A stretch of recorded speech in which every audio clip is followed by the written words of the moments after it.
and then we leave, went right in. Good evening, everybody. Today is Tuesday, February 17th. This is the Moscow City Council regular meeting, and we will start off. Art? Yep. Would everybody rise and join me in the Pledge of Allegiance? Pledge allegiance to the flag of the United States of America and to the republic for which it stands, one nation under God, indivisible, with liberty and justice for all. Thank you, Art. And we will, next thing on the agenda is the consent agenda. I move we accept it. Walter has first hand, John. Mr. Mayor, I'd like to remove item C, please, from the consent agenda for discussion. Okay, Walter would like to remove item C, the Moscow Farmers Market Policy Revision. You have the floor, Walter. Thank you, sir. I had a couple of questions about the item as I read it. I didn't attend the committee meeting that looked at this. I talked to Rod Hall today since Kathleen is out of town and unavailable, and Rod indicated that there were some minor Scrivener's corrections that might need to be made in the policy document that's in our packet. And then I was confused by the fact that the policy document seems to add Friendship Square to the within the market, and yet the map that's in the packet doesn't clearly indicate that it's included in the market. Okay. So I think Rod or Gary Wiener may have some comments to make, Mr. Mayor. Okay, Rod. Thank you, Mayor, council members. Just a couple of minor clerical errors to clean up. Just in the numbering of the new policy, since they added in the core values, at number 1, that would change all the other ones would have to be changed. So number 2, which is the market on page 2 of 9, and then what was 2 on 4 of 9 will now be 3. And on page 7 of 9, 3 will be 4. And on the last page of the policy, 4 would be 5, and 5 will become 6. And then there's also was requested that they, talking about the location of the market on 2 of 9 on the market location, that the word "and" be put in after or right before Friendship Square for clarification.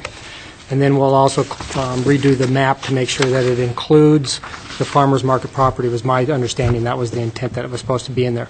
If for some reason that's not, we will come back and adjust that. But the market activities have been going on there, so I believe that was the intent. Okay.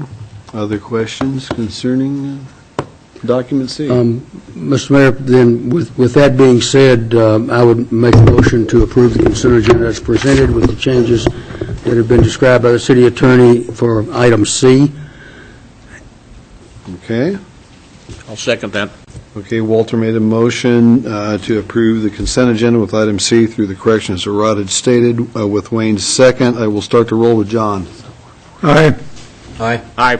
Aye. And aye.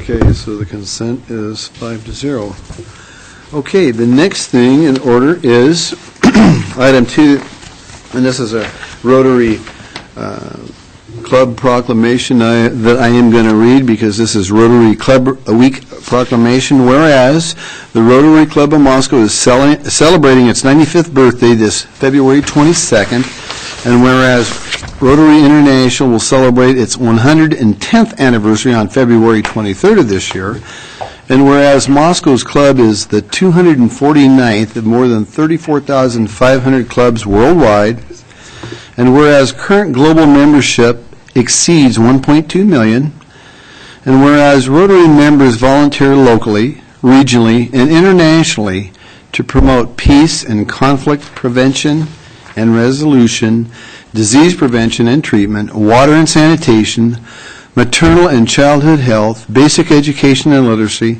and economic and community development, and whereas Rotary's motto is service above self, and whereas Rotary clubs are non-political, non-religious, and open to all cultures, races, and creeds, and whereas the objective of Rotary is to encourage and foster development of acquaintances as an opportunity for service, high ethical standards in business and professions, the recognition of the worthiness of all useful occupations, and the dignifying of each Rotarian's occupation as an opportunity to serve society, the application of ideal service in each Rotarian's personal business and community life, and the advancement of international understanding, goodwill, and peace through a world fellowship of business and professional persons united in the ideal of service. And whereas Moscow's Rotarians have donated more than $98,000 to help eradicate polio and other diseases,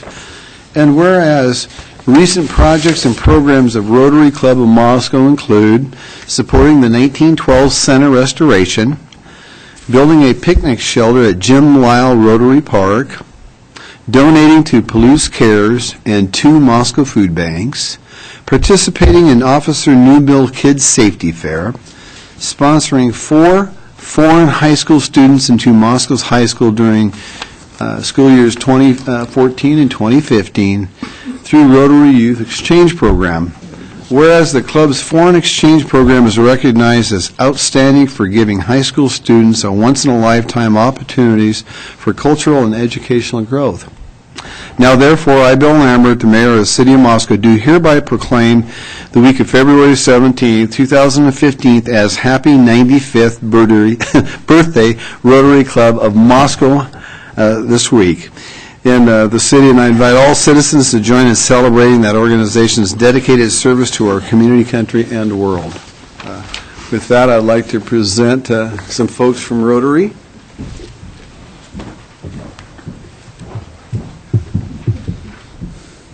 We'll get you all.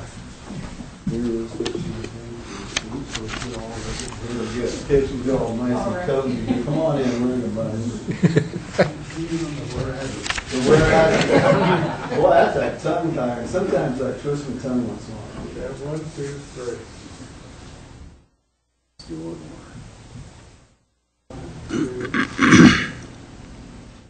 Perfect. Thank you. Thank you so much. Would you like to call? I will.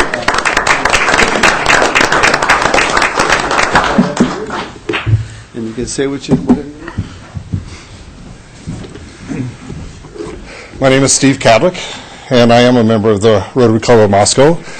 And we wish to thank the mayor and the city for keeping their eye on us for the last 95 years and making the proclamation today. We're truly honored for making this notable situation. So thank you all. Well, and thank you for all the service you do in our community, folks. You're welcome. 5 years ago, what is my name? My name is John Mix. I'm a member of the Moscow Rotary Club, and 5 years ago we celebrated our 90th year, which is pretty good, isn't it? Because this shows you we know how to count. So, and we're looking forward to what happens in 2020. That will be a really big celebration of 100 years. But I wanted to share with you just one thing. One of the big things that have happened in I think all of our activities is the fact that in 1985 a Supreme Court decision said you cannot be just a bunch of men having meetings. You have to let the ladies in also. And so from that point on, all of the Rotary clubs immediately went to with gender neutral, if you will. And so, but back in 1920, I happen to have the minutes from some of the activities that this club took part in. One was that on October 25th, 1920, the Entertainment Committee is ordered to lay plans for a meeting for wives on November 22nd. The next week, at November 1, the Entertainment Committee reports progress on the wives' meeting. On November 8th, a week later, McDaniels, who was the chair, reports for the Entertainment Committee that it would cost $5 a head for the dinner and entertainment for the wives. A motion to dispense with this idea was carried with the comment that the money could be expected and expended for more desirable purposes. And I put an aside here that there was no mention of comment from the wives. I can certainly tell you that things have changed, and if it weren't for the ladies who are members of our organization right now, we'd we'd be in a world of hurt. So if you have wives that you'd like to get active, well, come and see us. We'd love to have you. Thank you very much for the honor. Thank you, John. Thank you very much for those comments.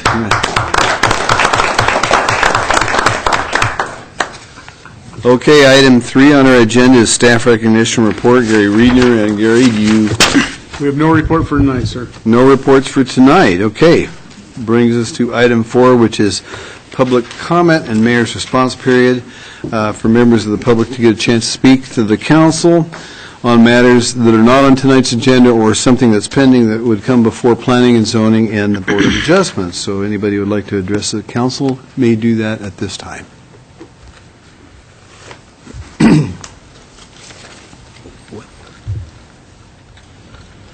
Okay, I have got 2 citizens, young citizens, that wrote me 2 letters, and I would like to read them tonight. I thought this would be a perfect time. And this letter says, Dear Mayor Lambert, we love the parks in Moscow, but I think we could have them better. Here are some reasons as to why I think we should make them better. First of all, sometimes people can get really bored at parks. Secondly, exercise is really good for people and animals. Next, more exercise lets people and animals sleep better. Here are some things that I think would be nice in some parks. Tire swings, baskets with balls. Inside the basket would be baseballs, basketballs, soccer balls, and baseball bats. I also think a really tall slide would be nice. Thank you for taking the time to read this. I hope you consider using my ideas. Sincerely, Enos Lamadrid, 3rd grader at Lena Whitmore. And Enos, thank you very much for those kind remarks. And we do have our Parks Director, Dwight Curtis, here tonight, and I'm going to forward these things on to him. The second letter that I received states, Dear Mayor Lambert, I love Moscow. But I have a great idea to make Moscow even better. I think you should make another pet shop in Moscow. I think you should because there are no dogs or cats, and pets are people too. So at the new pet shop, there could be dogs and cats for sale. At Pets Are People too, there are always a lot of people, and that makes it crowded. Dogs give you exercise, and people need exercise a lot. I hope you like my idea. Thank you for reading my letter. Sincerely, Davey Holbrook, also a 3rd grader. So I thought I really got tickled by these 2 letters, and one of the things I'm going to do is I'm going to go to that school and read these to the class. But I thought that was pretty neat. It's kind of nice to get a chance to get something from young citizens in our community, so I wanted to take a few minutes and read those and note those in the minutes so that we can follow up on them, Dwight. Okay? So you're going to be entrepreneurial and open up a pet shop? I love pets. I have one big 18-pound orange cat, and That's enough and he is a handful. So outside of that, Wayne, I am going to have no more pets. So Why, sure. we're going to move on to item number 5 now, folks. Citizens Commission report, Planning and Zoning. Michael Ray, sir, would you please come up and give us a report on Planning and Zoning? I also see Nels Peterson as well with you. Thank you, Mr. Mayor, members of the council. It's my honor tonight to introduce Nils Peterson, the chair of the Planning and Zoning Commission. Thank you, Mike. Thank you, Mike. Good evening, Nils. And what do I do to advance it? Just the arrows there. And then, Great. Thank you, Mr. Mayor. So I'm here to report on the work of the Planning and Zoning Commission, and you have at least one council member who can keep me honest, having participated in most of it for the past year. Our current membership, including, thank you, the addition of Rob Parrish, the bottom of the list, as our newest member. We were delighted to welcome him to our last meeting. So projects that we've worked on in 2014, expanded residential use allowances in neighborhood business, general business, motor business, and industrial zoning districts. This was an outcome of the council's request to explore extending the extension of the perception of downtown Moscow north up Main Street. One of the several attributes that we found might contribute was what we see represented here, specifically in Anytime Fitness, when that was a restaurant at one story, and then they chose to change it to Anytime Fitness and add a second story that was residential. They had to go through a PUD process. And it's produced an interesting structure. It confronts the street in ways that one might hope in a more urban downtown setting, but it was a lot of hurdle for them to overcome. And so this expanded allowance of residential would have made it possible for them to do what they did by right rather than by PUD. And hopefully we will see other expansions take advantage of this in similar settings. This is another piece of work that was an outgrowth of the request to explore the North Main Street section from A up to E. A recognition that the nature of the setback requirements may cause new buildings to be built set back further from the street front, and therefore interrupting the sort of sense that we have in the classic part of Main Street, let's say 3rd to 6th, of the buildings coming right up to the sidewalk. And so what it was is it's created an alternative mechanism for determining what the front yard setback should be, allowing one to average along the block of the various structures that were there. So again, an outgrowth of the council's request that I think will make for some interesting changes over time on the development of not only North Main Street, but in some other sections where we have relatively small motor business development like that. Tandem parking modified the requirements on multifamily parking so that you could count what we see that car doing there as being in one stall and the garage that it's blocking as being a second stall, both associated with the unit.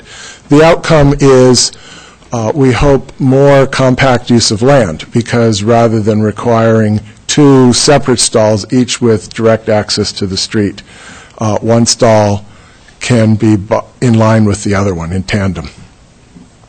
I don't know if we've seen any constructions taken advantage of this opportunity yet, but it was requested by a couple of apartment developers. This was one of the more controversial things that we worked on. The city had a number of lots that already existed, some back all the way into the 20s, that had frontages on different kinds of alternative streets, shall we say. They weren't classed by the city as streets. In this case, it's Hidden Lane that you're looking at, and the 4 properties that are boxed are in fronting Hidden Lane, which is less than the current city standards for a street. And you can see the rightmost one actually gets its access to Hidden Lane across another piece of property. So the city had a series of these that were built out, and a couple that were not yet developed. And the question that we worked on and resolved is that had these structures been substantially damaged, they would not have been allowed to rebuild in the configurations that they were in. So this adjustment to the lots of record allowed those pre-existing ones, but not future ones, to continue to exist the way they were and to be financeable by banks and to continue to operate. Another sort of cleanup piece of work was the fence amendment. The way the ordinances had changed over the last 20-plus years, fences that people had built that were fairly close to the street on their side yard could not be rebuilt where they were.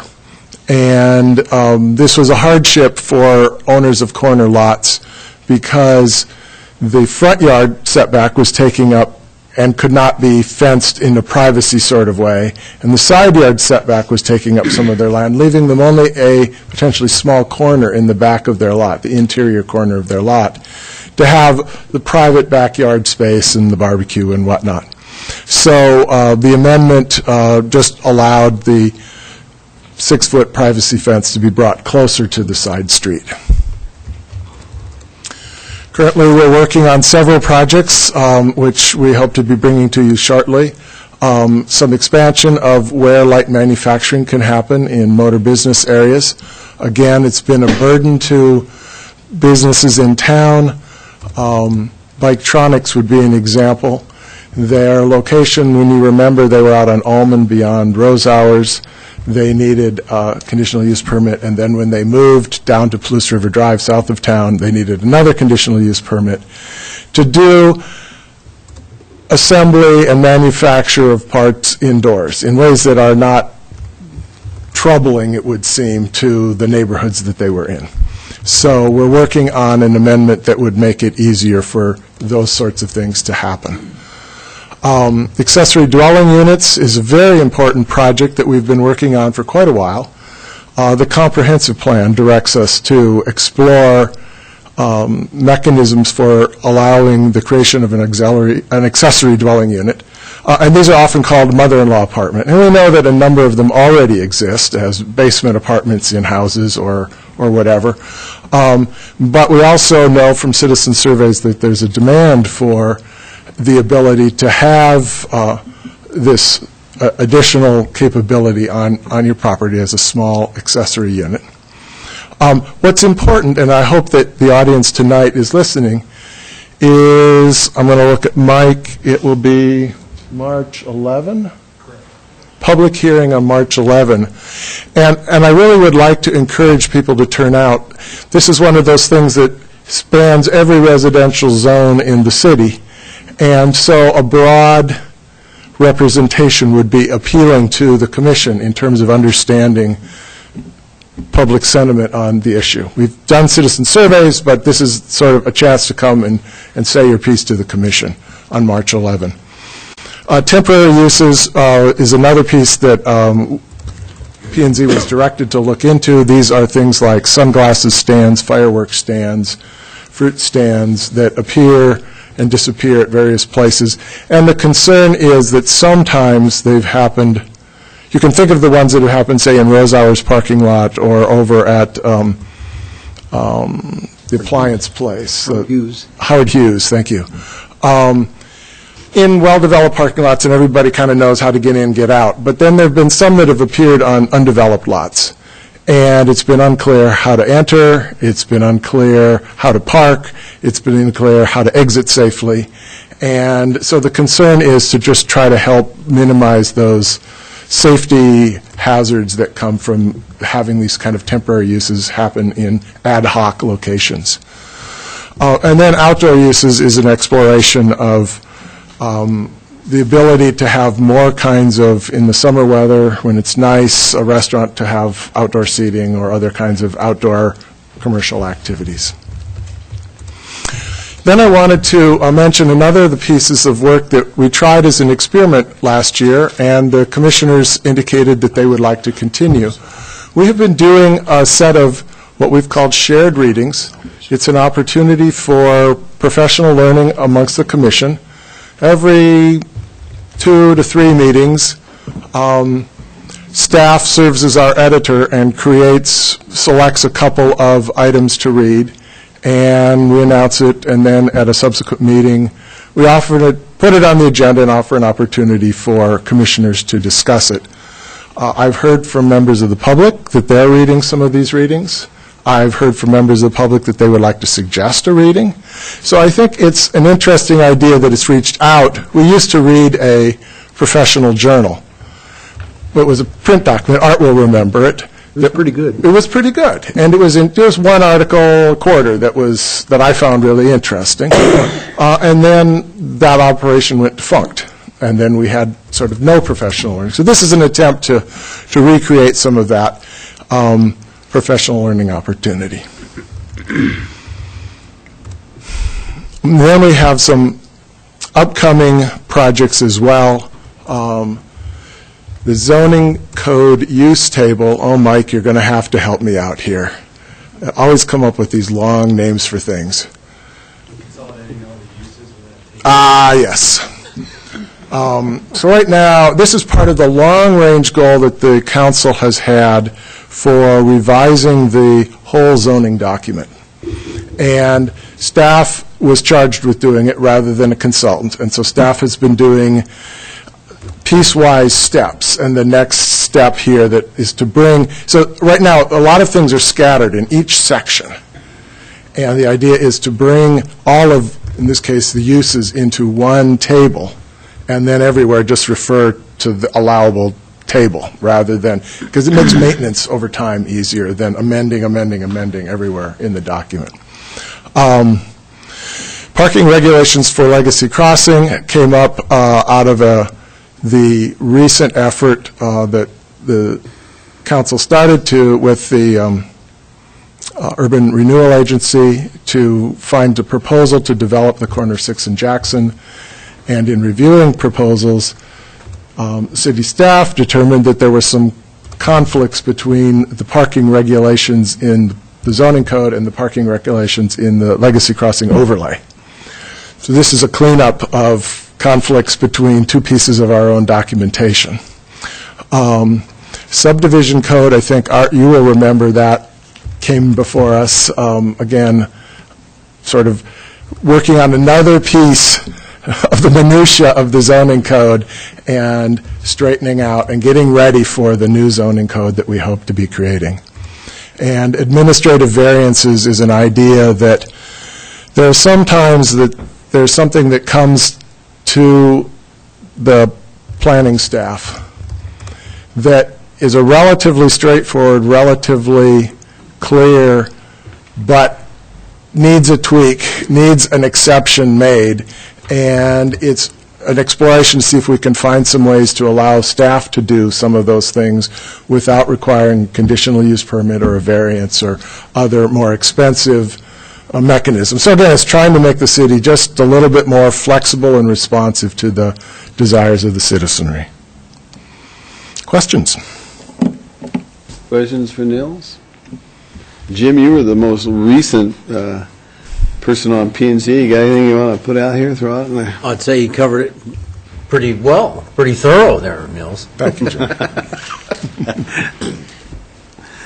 It's nice to know things are moving on.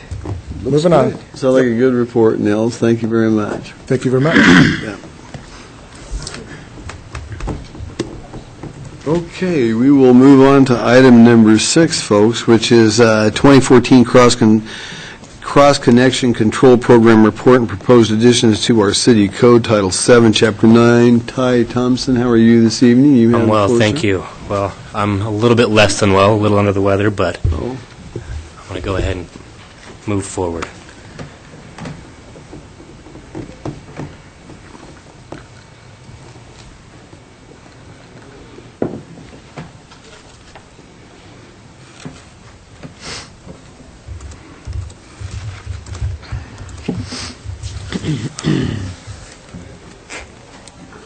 Okay, yes, thank you, Mayor Lambert, members of the council.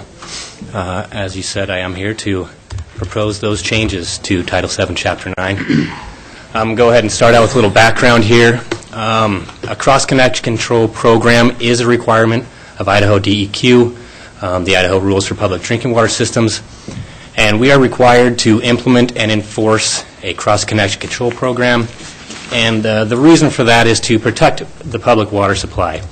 It's very important to protect public health, and we do our best to make sure that happens. Title 7, Chapter 9 is the Moscow City Code that governs cross-connections. Excuse me. Sure. I think we all know what cross-connection is, but I'm not sure they all know. How about right here? Okay. I was just getting to that, actually. A cross-connection is an actual or potential connection to the public water supply where a contaminant or pollutant can be introduced. Backflow is the process through which that contaminant could enter the system, and that is the flow of water or any other substance in that water in the wrong direction, in the opposite of the intended direction. So I'll go ahead and get into it here. The proposed changes will be to Section 9-4.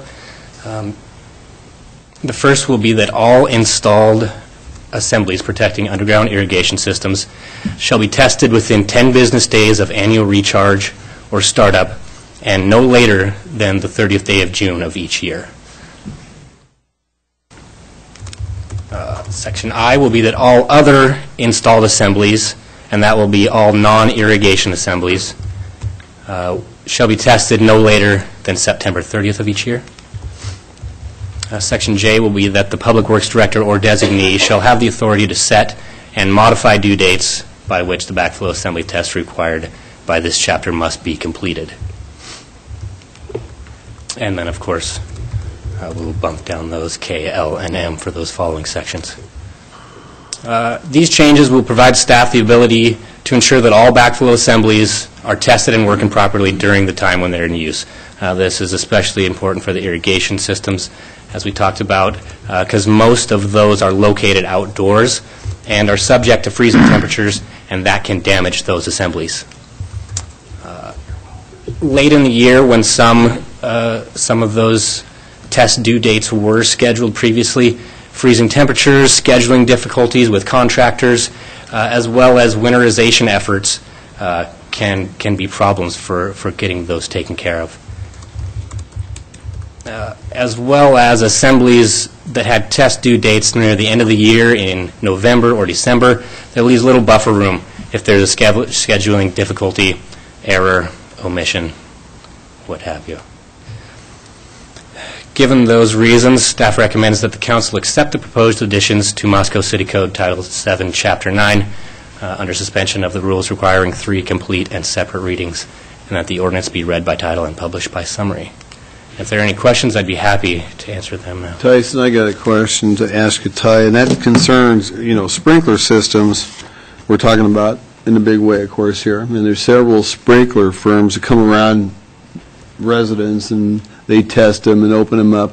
What have we done to notify them so they can make sure this is done? Because they're the ones that's actually doing these things. So a resident, uses a service like this, and the only thing they know is they get the bill on their front door. They owe me $45 for, doing this. So are all the local businesses that do this in tune to these? Well, I do my best to keep in contact with them. I have an email list, and last year I offered up the first chance to get a kind of roundtable discussion. I'd like to do that again and get all of these things out there to those contractors, because it is a partnership that we have with them, the city and the backflow assembly testers, and reaching out to them and informing them of any changes to the rules is very important. As it is to the citizens, this is different, and so the notification process might have a little bit of a different look this year to let everyone know that something's new here. But that is important to get the message out to everyone that the rules are different, and we'll do our best to do that. Okay. Questions for Ty? Les? Mayor Lambert, if I could just clarify one thing from your statement. The way the system currently works, the notices for the required testing are sent to the property owners. And so they are the ones generally that are contacting those vendors that you're talking about to have them come perform the tests on their backflow devices. It's not that the vendors are going around and just testing and leaving a bill behind, but it's because they have been contacted by that homeowner or business owner to come out and actually perform the test on their particular property. Well, Les, I understand that, but there's a lot of firms that just do it for you year over year. They just come out and they open it up whenever, based on our city's ordinance about when you can start watering, and these guys come around and test your sprinklers and get them all going for you. So, some of them are just automatic. They do it for you year over year. I'm one of the recipients of that, and I think that's probably pretty common. And as requested by the homeowner or the business owner, that they do that on an annual basis, correct? Yeah? Yes. Wayne? Just to clarify a few things, Ty, there's a variety of different types of backflow valves that are in use. One that we've had the discussion about is the homeowner's backflow valves in their irrigation or sprinkler system. There are also commercial backflow valves that are necessary depending upon the type of commercial business. Is that correct? That's correct. The homeowners, now, the one thing that I want to make certain I'm clear on is that this is a Moscow ordinance. However, it's an ordinance that mirrors a state requirement. Is that correct? That's true. We are required to have this cross-connection control program and make sure that all of the parameters therein are taken care of. In the last 3 years that we've been having to test these on an annual basis, what's the percentage that we've had that have actually had failed? This last year, if I remember correctly, it was 7.2%. So we do have some that are not functioning properly. That's right. And so with a loss of city water pressure, and if there was a standing water within the property that maybe had fertilizer or different types of chemicals on it, that could siphon back into the municipal water system. Is that correct? That is correct. And that's the reason for the backflow valve then? Absolutely. Bill indicated that, and as Les said, that the homeowners are notified that they need to have that done, and they have to contact, it's usually the landscape people are doing, a lot of them are doing that, but as you indicated too, that folks that have already have a business relationship with a landscape company or a sprinkler system company, they already are coming around and they're doing that just as a matter of taking care of your system. So is that sound right? Yeah, that's right. And as I said, I do have a relationship with almost all of those backflow assembly testers and their associated companies. So I will definitely let them know of these changes and anything else that comes up. One other thing, if I may. Okay, go ahead. Once the system is tested, the homeowner's not required to mail the paperwork in. The testing company themselves mails it in to the city, correct? That's right. It's the responsibility of the backflow assembly tester. Thank you. Walter? Thank you, Mayor.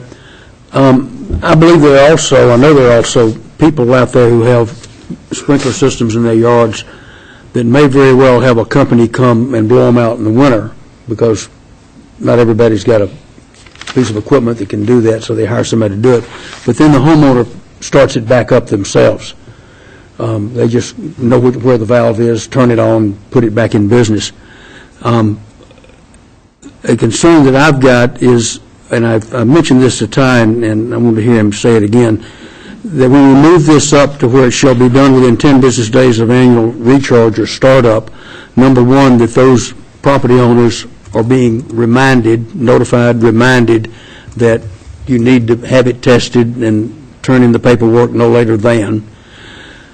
And also the fact that we're not creating such a tight time frame that they try to get it done and can't find somebody that's licensed to do it, and they get caught in the I'm trying my best, but Acme and Fred and Bill and John are all tied up and can't get to me for 30 days. So if you'd speak to that, then I have one other question. Sure. Well, as we said, the notification process and the education of everyone is extremely important. And we'll continue to follow that process and make sure that we get the word out as best as we possibly can. I guess we can anticipate some learning curve this year, and we'll take that into consideration. But we can do a lot with getting the word out and making sure that everyone knows that this needs to be done. Walter? I'll make that two other questions. You made me think of another one. Do you know who has sprinkler systems that require backflow prevention devices? Everyone that we know about, we do require that they have. Right. And so part of the cross-connection control program is an inspection, is a process to locate those cross-connections that we don't know about, and that is ongoing. Does you notice that you mail out to people reminding them to have this done? I presume it goes to all the sprinkler systems of which you are aware. Correct. Does it go to all water users in the city or just to those? No, the specific notifications of letting people know that the test is due at this point only does go to those that we know about. Okay. And all right, and my last question is, so I don't get it done within 10 business days. I don't get it done by June 30. I don't get it done by multiple reminders. Is there any penalty involved? I don't see it in what's in front of us. The penalty is termination of the water service, of shutting off the water. There is no monetary penalty. Okay. But the ultimate end game there would be termination of water. Okay, and that is in our ordinance? Right, that is already, Okay, that thank you. currently is in the ordinance. Jim? In residential connections where there's no sprinkler system involved, is there something in the system that prevents backflow where there's not, where the homeowner doesn't have a backflow system? Generally, no. There only are in a few certain circumstances. One of those would be for tall buildings or anywhere where there's a service 30 feet or more above the water meter face. And so because of that height of the water, it can create a back pressure because of that. But in general, no. Most residential places do not require a backflow assembly because of the low level of hazard at those places. Rod's got his hand. Mr. Mayor, just to clarify, if somebody violates our code, but then it's specifically spelled out in this particular code section, could be a misdemeanor, and they could be prosecuted that way. But normally, the city's going to try to make sure somebody's complying, and we'll work with them to make sure that they get into compliance. It's usually the people that are just saying, there's no way that you're going to make your laws apply to me, that we ever really have problems. Okay, other questions for Ty? Just a comment, John? and it seems to me one of the most important things that you brought up in your process when we were at the committee meeting was that the city now has the ability to change the dates as necessary, and I would assume that that also means that the city will do its best to make sure that all of the things that were just discussed here as far as communicating with the people involved and making any adjustments that have to be made will be taken care of? Yes, sir. Absolutely. Wayne? Mr. Mayor, I'd like to make a motion to approve the ordinance under suspension of the rules requiring 3 complete and separate readings that will be read by title and published by summary. I'll second. Okay, I got a motion by Wayne to approve the ordinance and the suspension of the rules requiring 3 complete and separate readings, and that the ordinance be read by title and published by summary. Art, second that motion. I'll start the roll with Walter. Aye. Aye. Aye. Aye. Aye. Okay. And this is ordinance 2015-02. Okay, ordinance number 2015-02, an ordinance of the City of Moscow, Idaho, a municipal corporation of the State of Idaho, providing for the amendment of Moscow City Code Title 7, Chapter 9, providing city and the necessary tools to effectively administer the cross-connection control program, providing that the provisions of this ordinance be deemed severable, and providing for this ordinance to be in full force and effect from the date of its passage, approval, and publication according to law. Thank you, Ty. Thank you, gentlemen. Okay, we will move on to item number 7, which is Paradise Path Task Force request for commission status. Tom, Brendan, you have the floor here. Hi, Margaret. Hi. Let's see.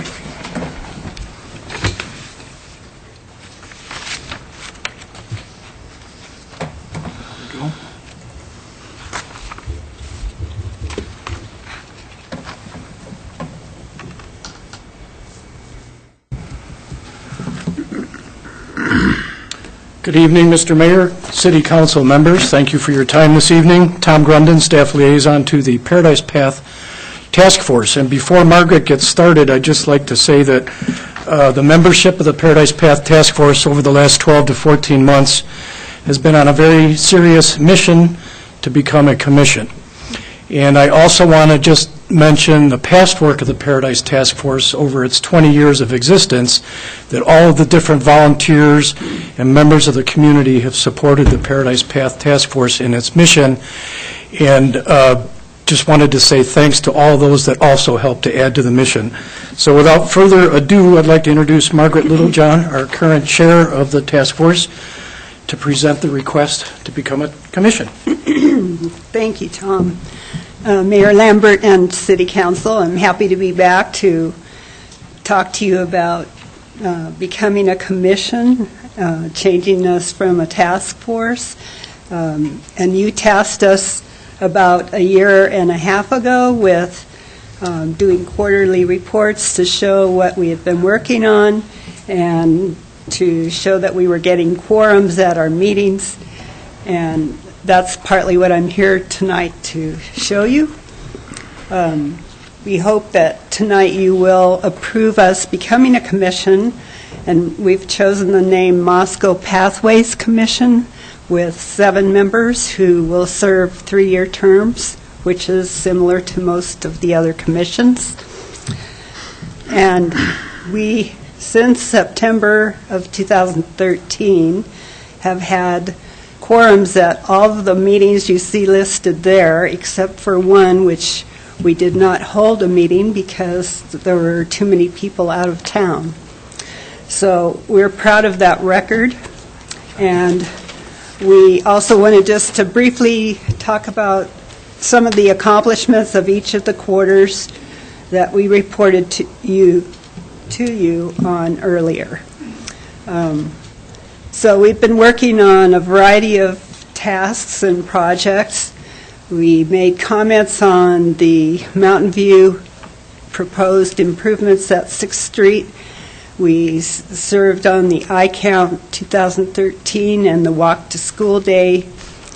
We encouraged the city to stripe the edges of Paradise Path for better night safety, which you see in the photo there. We also, in the second quarter, revised our mission statement and got it approved by the Parks and Rec Commission, which we later brought to you for approval. We encouraged the city to replace all the solar batteries in the 34 bollards along Paradise Path, which helps light it for night use or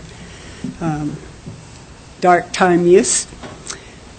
We exhibited at the Commission Fair in 2013, and we elected officers for the 2014 calendar year. We approved goals for 2014, which we'll talk about in a minute. We approved the City Council approved the new mission statement, which was to promote and advise on the development of a path system in and around Moscow, embracing 3 important community concerns: active transportation, recreation, and resource conservation and enhancement. We also joined the Idaho Walk Bike Alliance to help promote active transportation as healthy, safe, and reliable for all Idahoans. We attended the Latah Trail Foundation. Since we coordinate with them, our trails adjoin each other. We participated in 3 farmers markets, and we participated in Safe Routes to School events this spring. Our fourth quarter, we manned farmers market booth on 3 Saturdays, which you see the dates there. We added a new member to our group. We prepared and staffed an exhibit at Palouse Fest in August 2014, and we encouraged the city to sign orphan paths approved by the City Council, which there were 3 segments that we asked for approval for. And we submitted 2 questions for the City of Moscow Citizen Survey.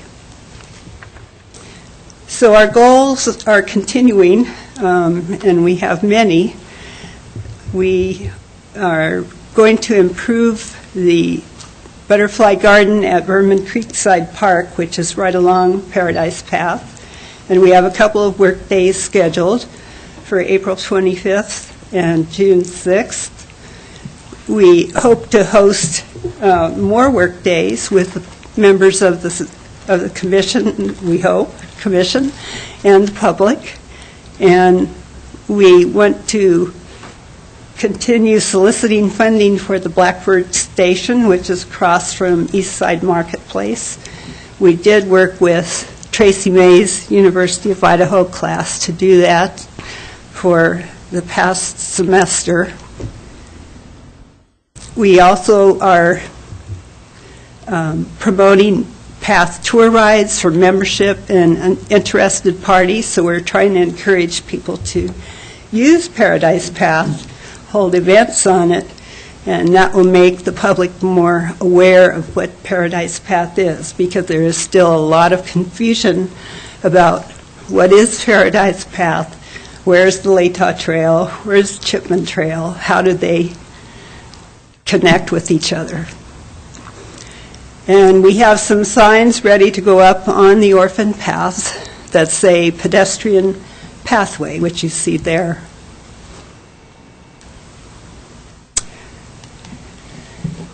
So why are we wanting to become a commission?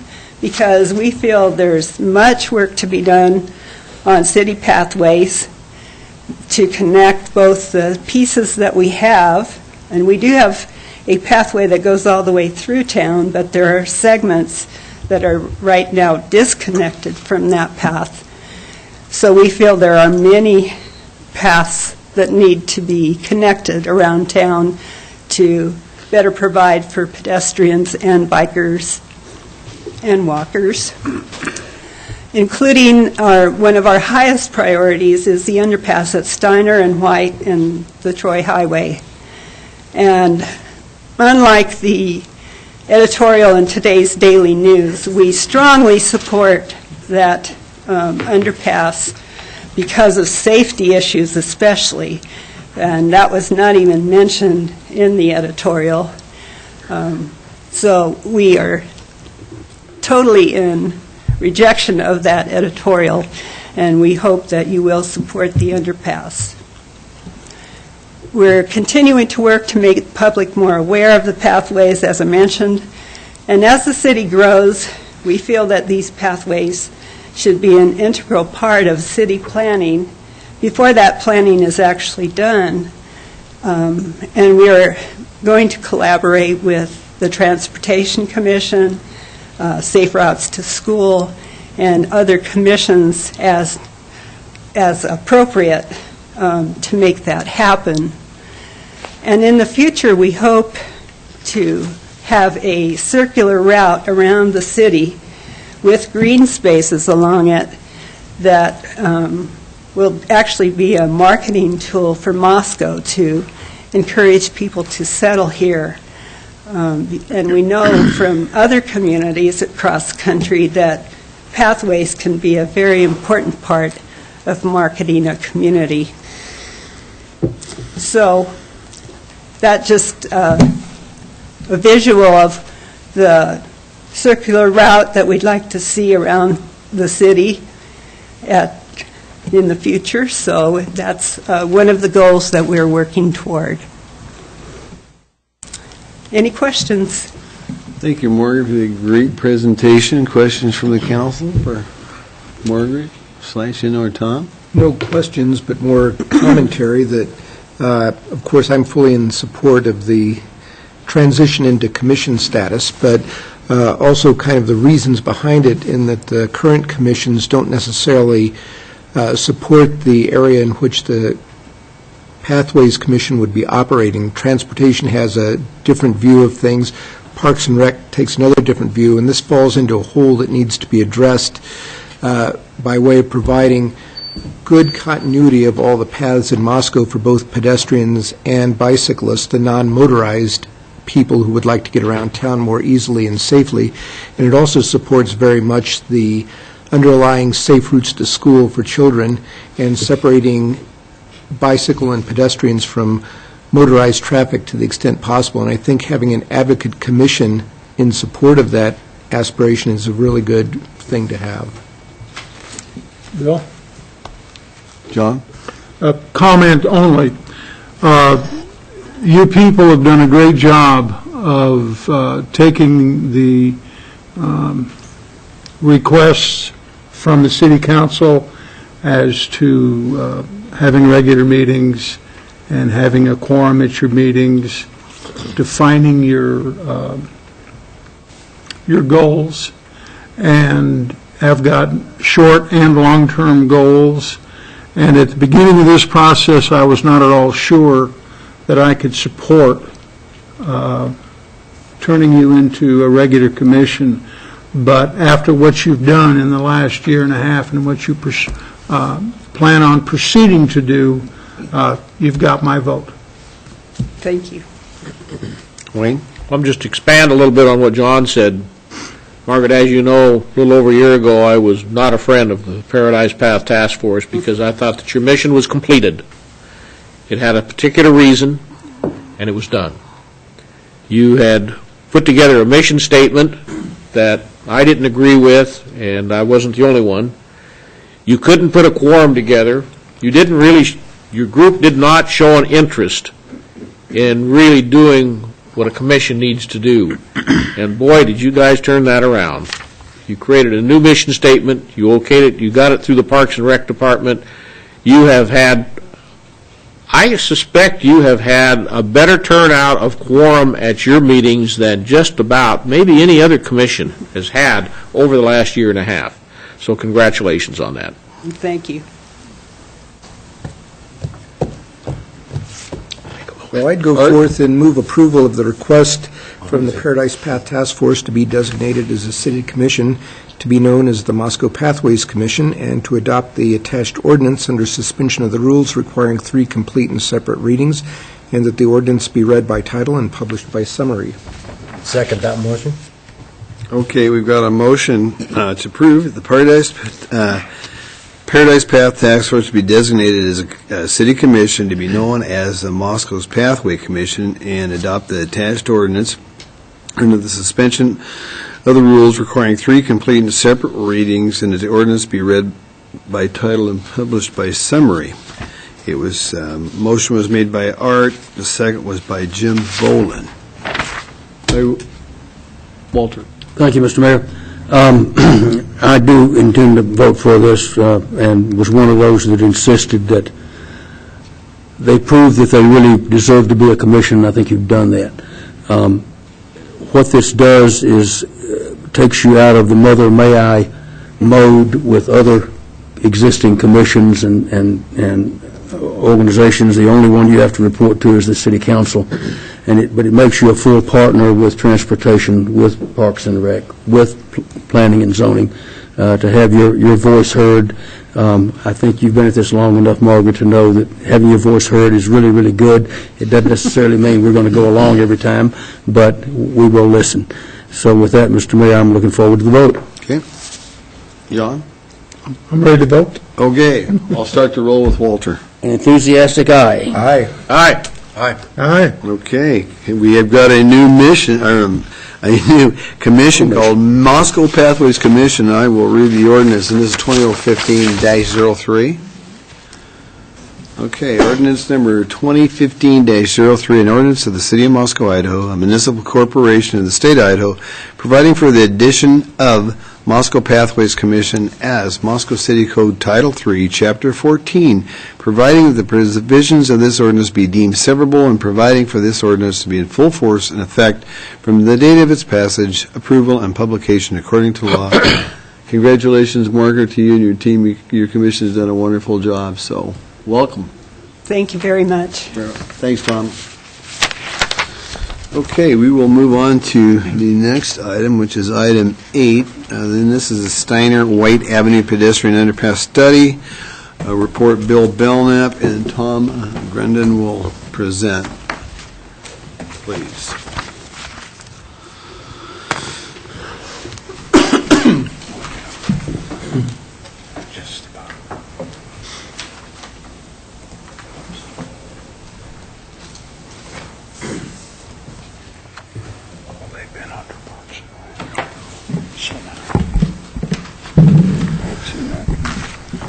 Good evening, Mayor and Council.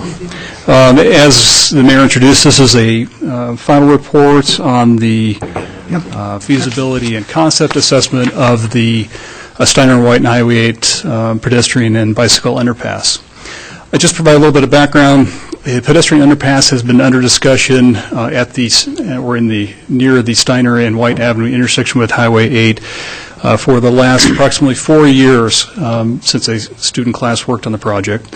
Currently, Highway 8 serves as a significant barrier to access to the Paradise Path.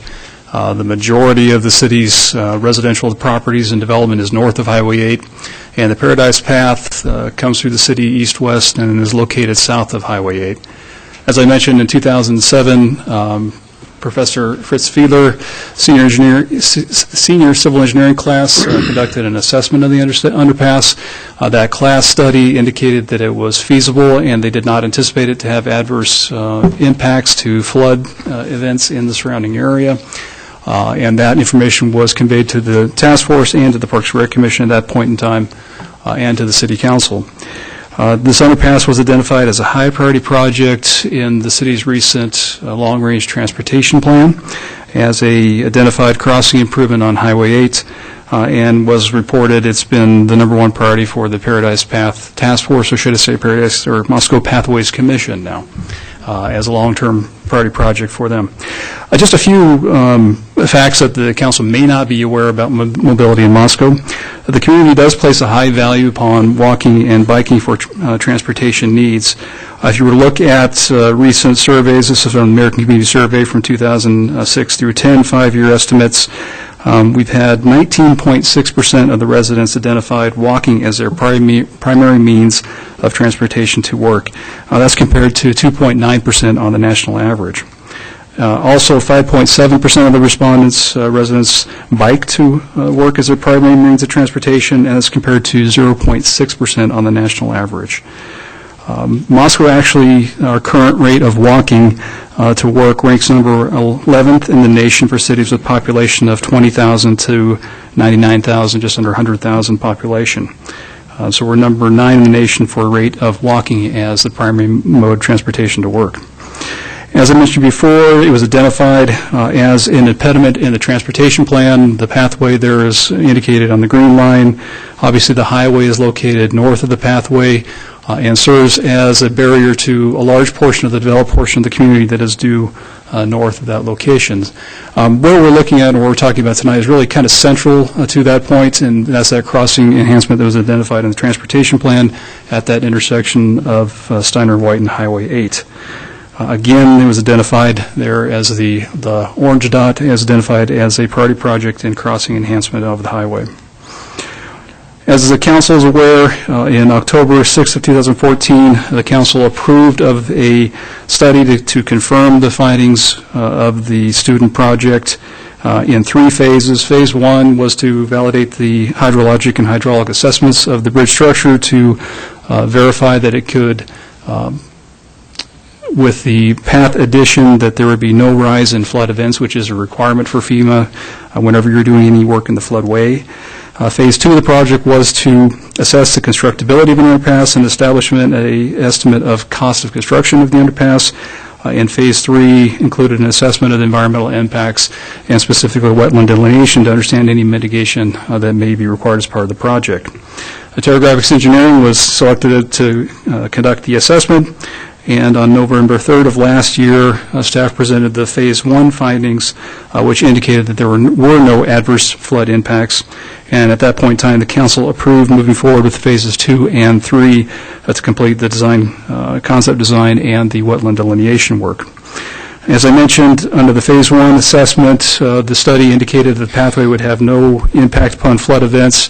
Actually, there's some lowered elevations in a few instances due to smoothing of some of the bank edges, but both from the 2, 10, 25, 50, and to 100-year event, the pre-project and post-project conditions are virtually unchanged. Phase 1 did indicate that the pathway would likely be inundated an average of 3.4 days per year, with an average consecutive inundation of 1.9 days per year. So it would get wet at periods of time, but that would be happening at a time where there might be a little bit lower pedestrian bicycle activity and be for fairly short duration events. This is instantaneous flow charts here from 2010 through just the 17th today. You can see that this red line indicates the 100 CFS. That is essentially the flow rate at the gauge station at which point the pathway will be starting to get wet. You can see we had two little peaks here just here last week when we had the high water events during the snow melt and heavy rain events. So there were short periods of time here in last week when that pathway would be covered with water. But you can see that it's fairly short-lived and not a great number of events where that would occur. As we approached the concept design, we referred to the transportation plan that really was focusing on the pathway that comes along, what the pathway that's on the north side of the Joseph Street Playfield project that then connected to Meadow Street to head down south. There's now a pathway on the east side of the Playfield project that would provide a continuous pathway connection around that east edge of the pathway, across Joseph Street at Meadow intersection, continue on to the end of Meadow, and then through the Heron's Hideout path section that's currently constructed to a crossing of Mountain View through the fairgrounds, back out to White Avenue, and then to this point of crossing. So the scope of the project really picked up from the fairgrounds entrance drive to that crossing location at Steiner and Highway 8. So the concept design included both the underpass itself and its tie-in to the pathway on the south side of the highway, as well as a separated pedestrian pathway transitioning to a sidewalk facility there to provide a continuous connectivity to the fairgrounds center access drive. Their details is a little bit difficult to see, but the overall design of the underpass is a 10-foot wide facility with maintaining 8 feet of clearance from the bottom quarter of the bridge structure. Approaches are designed at 8% grades, both in and out from underneath the bridge structure, with a retaining wall required both on this upper side to adjust the grade break between where the path's coming up to meet with the existing road grade, as well as on the path side to support the path structure and the fill material required to create the path base. There are section details. These don't show up very well on the screen, but there are section details both for the downstream bridge crossing coming out, the bridge structure section. This is on the upstream side of the bridge crossing, and then the separated pathway facility continuing on down to the fairgrounds property. As I mentioned, we also conducted Phase 3, which was a wetland delineation of the project. There were a few small wetlands that were identified, but the areas of disturbance are well under 1/10 of an acre, so no wetland mitigation would be required. So that does simplify the environmental permitting process for the project. As I mentioned, Phase 2 was to do a concept design and develop a cost estimate of construction. It's broken out into two components that are included in the cost estimate. The first was a base project that constructed the underpass with the path tie-in, and then extended a pathway down to Hanson, which is the first street on the north side of White Avenue, just to the east of the intersection. That was a minimum point of transition where we could provide a crossing of White Avenue, as well as a clear point of entry of cyclists and pedestrians into the facility. We added the pathway extension that then would pick up from Hanson to the fairgrounds as an additional project component. And that was estimated at $60,000, so $245,400 is really the total project cost estimate that was prepared by the consulting engineer on the project. So as overall, from the study's conclusions, the first of which is the underpass appears to be feasible and appears that it would not present any adverse flood impacts, which certainly is necessary for any type of work that would be happening in the floodway. The study does indicate that it would be inundated an average of 3.4 days per year, with an average inundation of just under 2 days. There are very limited wetland impacts and no mitigation required, so that does help streamline the permitting process. As I mentioned, the construction cost estimate is $285,400 for the base project and $60,000 for that additional extension to the fairgrounds property. Having reviewed the project and some of the granting programs that are available, the city's grants coordinator has indicated that they feel that this is a good match for the Community Choices grant program. And so that certainly is a potential avenue that could be pursued to try to secure funding for the construction of the facility. So with that, I'll just wrap up my report, and I'd be happy to try to answer any questions that the council may have. Wayne, Public Works and Finance Committee heard this on February the 9th. Well, we did, Mr. Mayor. We looked at that and received basically the same information that Bill had. I clarified that there was going to be security lighting within the structure itself. We talked a little bit about what it was going to cost for maintenance when the creek did come up high and there would be mud and debris. And Tom Grundon indicated that just running the city equipment through there with a sweeper would sweep it off, so it's a minimal amount of maintenance itself that's involved for it. And with that, the Committee itself, the Public Works and Finance Committee, did recommend approval. Okay. Other questions for Bill? Okay. John? Did I miss, we've got the $285,000 and the 60,000 to complete the project for 345, and Alyssa is going to be working on trying to find some grant funding. What kind of match are we talking about? The Community Choices Grant Program has a 7.65% match, so that would equate to about $26,000, a little over $26,000 on a project of this scale. All right. Yeah. I was not at all sure about this when it first was mentioned, but all of my questions have been answered, and I think we ought to move forward with it. So, one more. Could you comment a little bit on the timing when that grant might come available and what potential year of construction we'd be looking at? It's a little uncertain at this point in time. They're doing some adjustments to that grant program. I think the next round of funding that they're going to be calling for is for FY18, which for the state begins in July of 17, essentially is the beginning of their 18 fiscal year. So it was initially anticipated that the next round of Community Choices grant program would be open for applications in January. That has not yet occurred, and the current announcement on the webpage just says stay tuned. That's coming forward with some adjustments in the program for the FY18 round. So it would be a couple years down the road, which does allow for the city to accumulate some of that match funding over the next couple of fiscal years as well. So Bill, we are right at the point with this where we've gone through this a number of times now, is to receive the report project and give direction to staff to seek out the grant through the community grant process. That's what you're suggesting? I mean, that's where we're at right now. Yeah, we're reporting the findings of the study, and at this point in time, it's up to the council to decide whether you wish to pursue this, or if you wish staff to pursue grant funding to secure it, and obviously any match or any financial obligations would be reviewed during the upcoming budget process. Okay, Wayne? Margaret alluded to an article in the Daily News, an editorial, speaking against this particular project because of the extreme cost, $345,000. Whether it's city tax money or state tax money, it's tax money.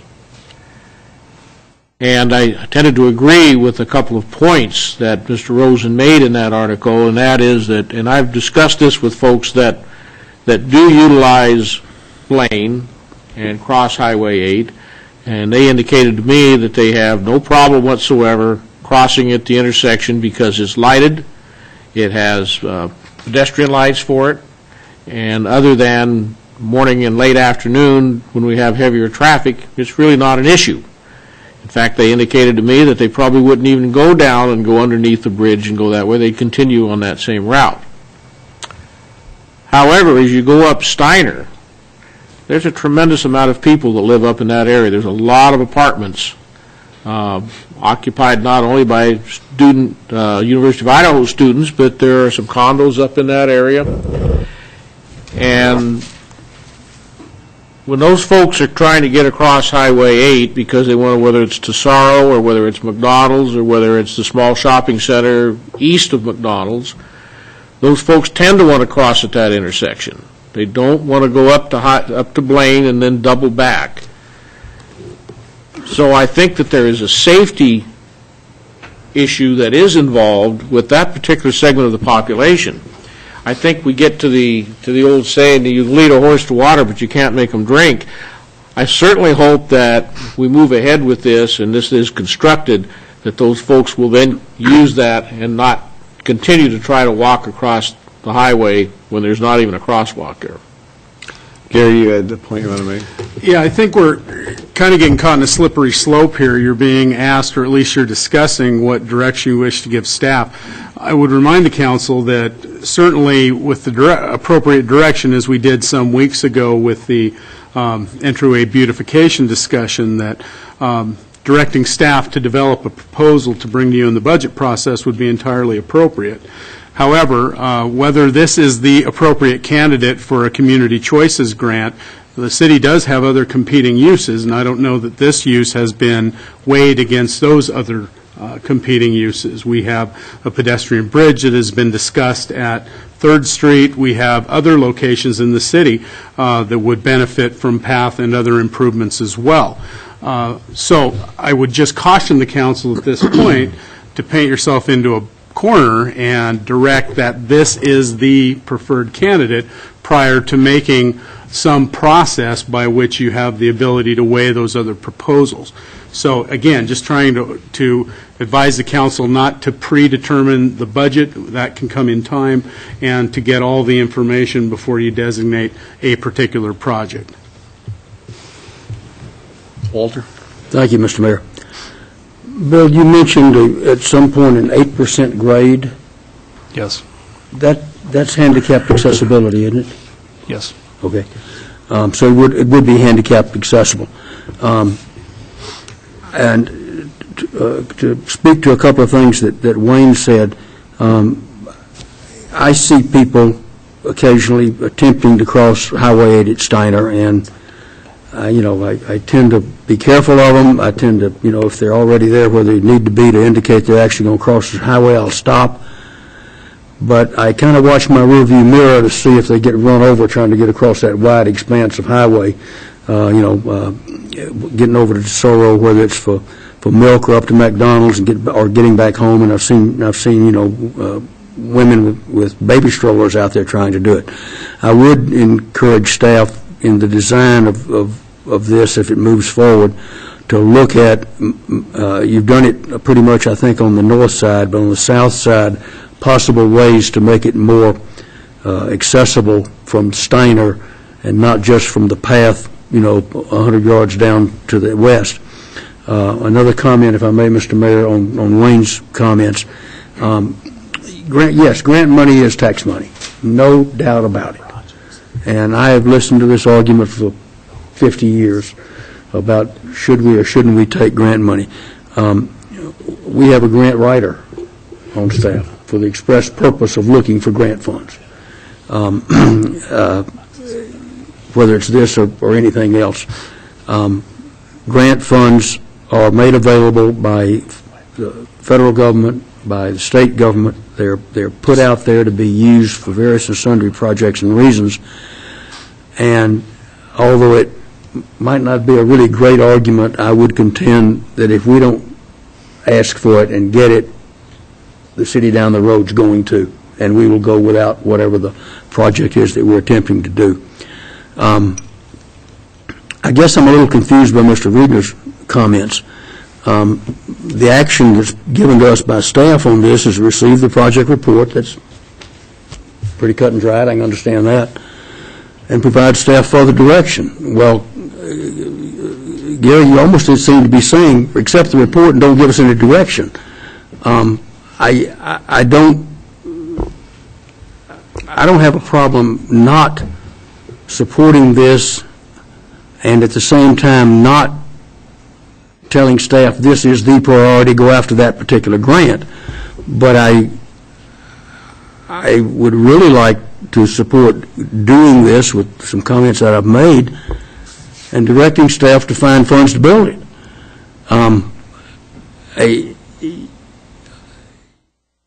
I guess I'm just, can you help me here just a little bit? I mean, does staff want us to provide further direction or not? Well, what I said was that I believe it's entirely appropriate for council to give staff direction, to ask staff to develop a proposal for inclusion with the budget, so on and so forth. What I was cautioning against is that if the direction is that, as I don't know the bill was requesting it, but certainly the way the discussion was going, that if this was a good candidate for the Community Choices Grant, that the council could give direction that we apply under the Community Choices Program for this grant without considering what other projects there were out there. Not trying to say that I think this is a great project. I would just remind the council there are lots of great projects around the city. All I'm saying is that we ought to look at all of those as a whole. Certainly you can direct us to continue to develop a proposal for this project, and I think that would be entirely appropriate. Thank you. Wayne. I think we know where we're at. as far as what it would take to build this, okay? And I'm going to go back to what I was talking about the folks that are using Blaine and crossing at the intersection. I don't think that that's a safety hazard. I go through that intersection 3 or 4 times almost every day during the week, and I don't see a safety issue there. I see that it's a matter of convenience more than anything, and I'm not ready to spend $345,000 in tax money for convenience. I would spend it for safety reasons, for pedestrian safety. If I can be convinced that that intersection at Blaine and Highway 8 is a dangerous intersection to cross, then I could be convinced, but I'm not. Steiner is. I'd like to see the results of, have there been accidents there at Steiner? How many people are trying to get across that? And Gary, I appreciate what you said about other items, other areas that are safety involved where community choice grants could be applied, and I'd like to see some further study on that before final determination is made that we're going to spend money on this. John? Well, we seem to have got ourselves talking about tax money. I think we ought to all remember that that tax money that we are applying for came from taxes that in part we paid. So we are essentially in a small part asking for some of our money back. And I have no problem doing that. I think that if we can, then I appreciate the comment that Walter made that if we don't apply for it, somebody else will because somebody's going to get it. So my support for this is still there. And I do think, though, that if we've got other things, is that the only grant that can be applied for? I don't know. And are there other grants that can be applied for? If we get one for $345,000, can we not get others? And I think all of those questions will be answered through the process. And at this point, we certainly aren't saying we're going to either put it in if we get a grant or put it in with our own money, non-taxable, if we don't get the grant. But I think we still should move forward and give the city staff some direction to flesh this out a little bit more, find out where we are, find out what is available. And didn't you say that we've got until 2018? The next round of Community Choices funding for that individual program is for FY18 funds that are, I think it's July of 17 is when they are generally available.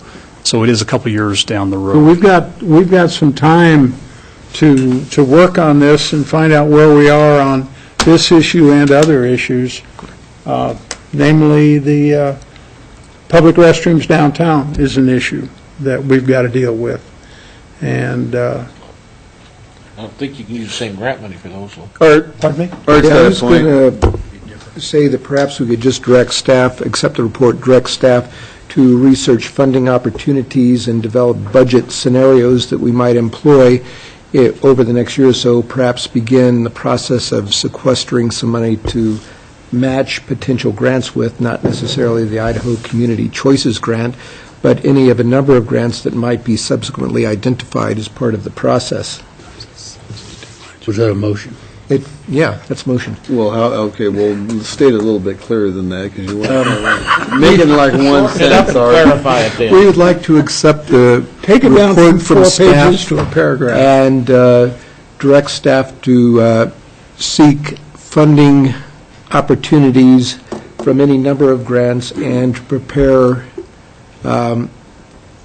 potential contributions from future budgets to support matching funds for any grants that might be identified.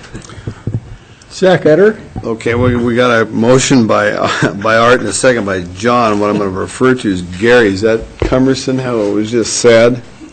Or is it okay? With all due respect to the councilman, I think what you're asking is that we develop alternate funding proposals, including grants and other funding opportunities, and bring those back to council. Pretty much.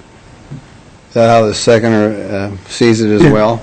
Now, that's good. I'm Other discussion, Wayne? Question for the maker of the motion. I didn't hear anything included in there about staff continuing to look at other areas where community choice grants could be utilized. That was part of it, just the broader. So that was part of it. Yes, that was. Did you understand that? That was Other part of it? opportunities, yep. Whoa, please.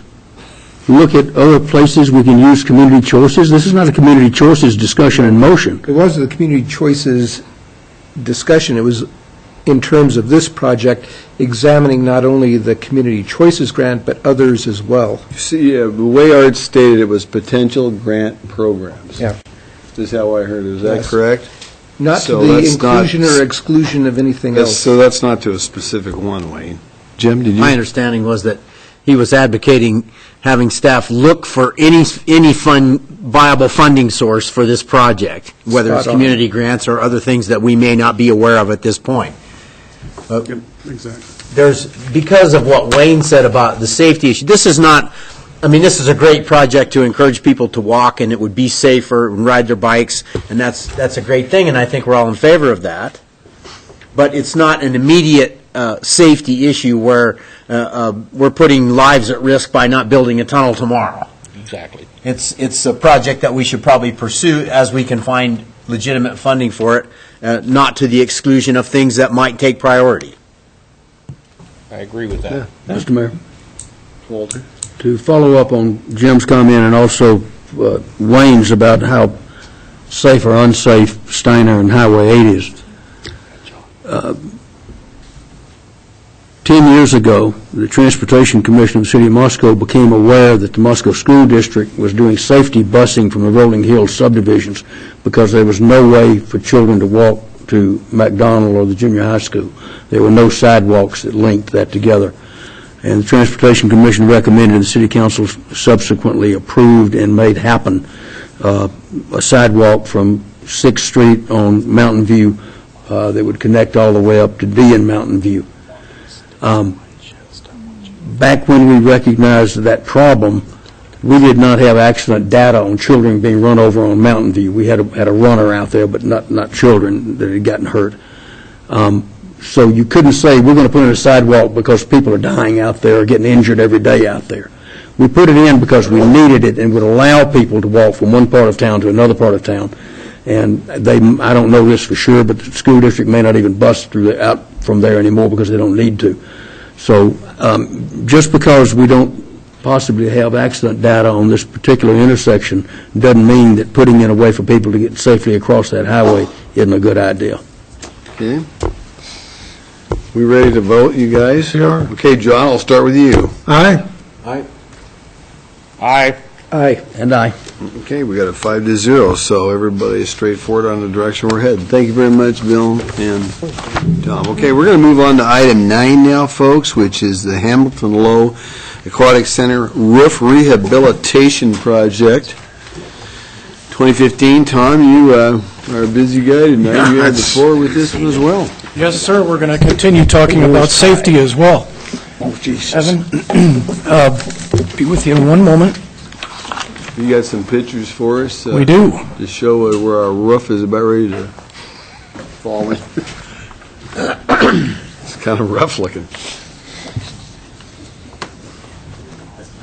We don't have much choice here.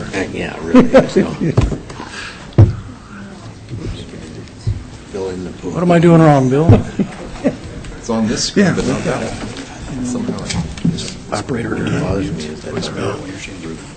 Bill fixed it when he walked away from you. Okay, look at this. Here we go. It's all the same. Good evening again, City Council members, Mr. Mayor. This past fall, facilities staff, in doing a visual inspection of some sort at the Hamilton Low Aquatic Center, discovered several anomalies, if you will, in the roof structure support system at the building. And upon further investigation, we uncovered numerous areas of existing rot, dry rot, that appeared to be from water infiltration. Subsequently, the city then contracted with Reliant Engineering of Pullman, Washington, of whom the principal is Evan Laubach, who's here with me tonight. And at this point, I'd like to turn it over to Evan, as he has the expertise in this manner and has prescribed the procedures in which to move forward to get this structure repaired, safe, and open for the public this coming June. Evan? I'm Evan Laubach, and I understand you understand that I'm from Reliant Engineering, and I'm the principal, and you need an address, is that right? Please. 248 Northwest Sunrise Drive, Pullman, Washington. Thank you. I guess one of the first things I want to portray is that, or get across to the council and mayor, is that there's pretty widespread consistency of what's going on. This isn't an isolated case of we had one bad beam that had some bad wood in it and had some rot going on or something like that. It's consistent from the north side of the building to the south side of the building, from the east end to the west end of the building. And like I say, it's consistent, and I'll show you a series of slides that represent that. And unfortunately, for the city of Moscow, the same year this building was built, the code went through a change just after the building was built, and no longer allows the use of glulam beams in an exterior application. And all of the deterioration that we see is in glulam beams that are exposed to the weather.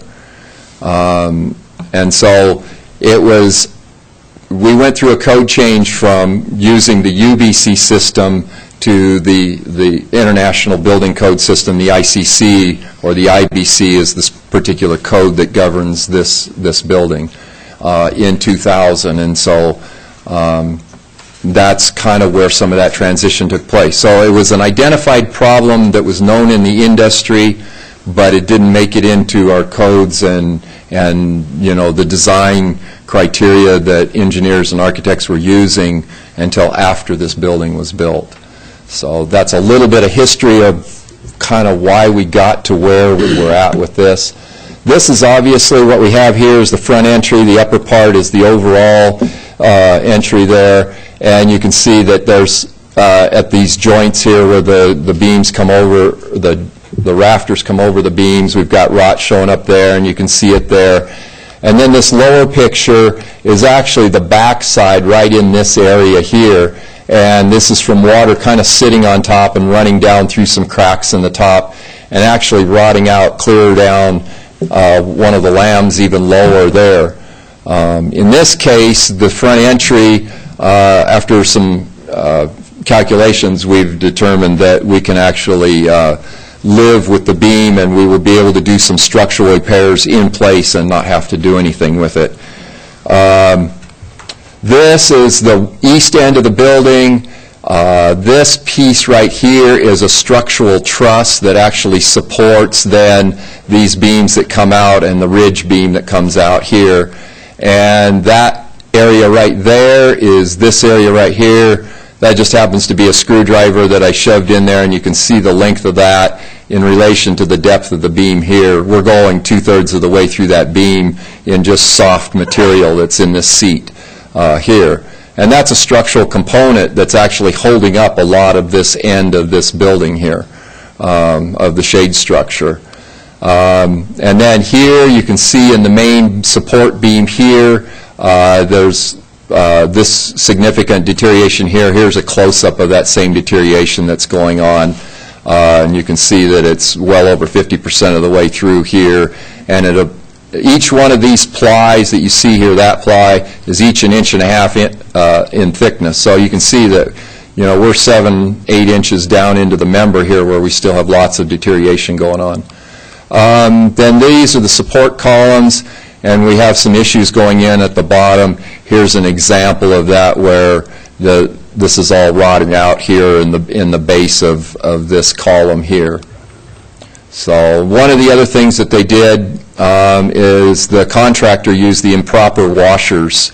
And so what they did is in order to get compression in the bolts, they squish the actual wood, which isn't real relevant or real obvious here, but it depresses these bolts into the wood, creating cracks and openings where moisture was getting in and then deteriorating this. So part of our part will be to replace the bolts here with proper washers in that instance there.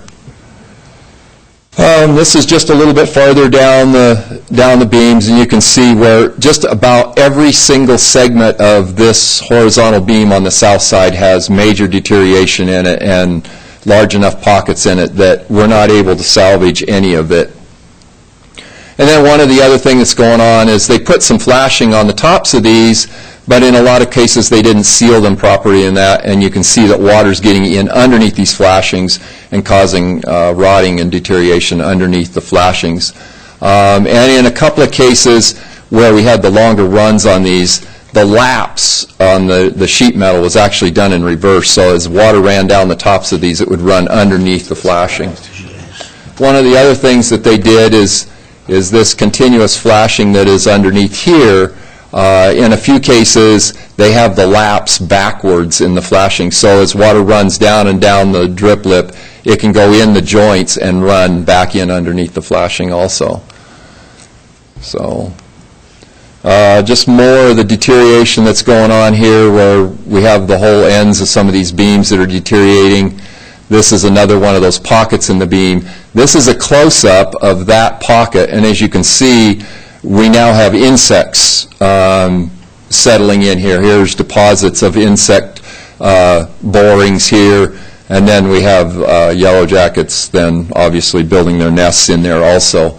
And as you can see, here's rot from this end of the building, and I'm showing you clear to the other end of that there. And then in the tails of some of the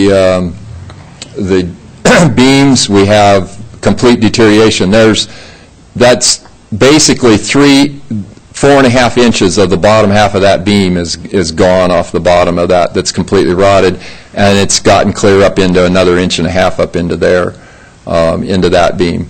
And then here you can see where the seat completely rotted out, and then the water wicked up into the end and just completely ate out the material there.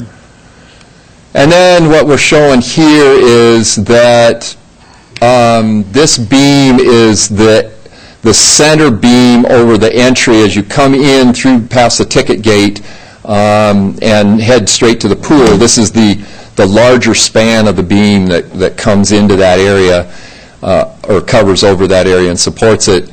This beam was designed at max or possibly even, depending on how you look at it, it could be either right at max or slightly overstressed, which in wood materials I'm not that worried about being slightly overstressed.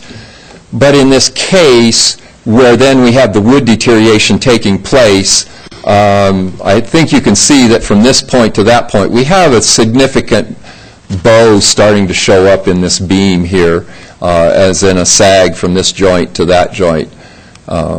And that's what I'm trying to show in that picture. I hope it comes across. But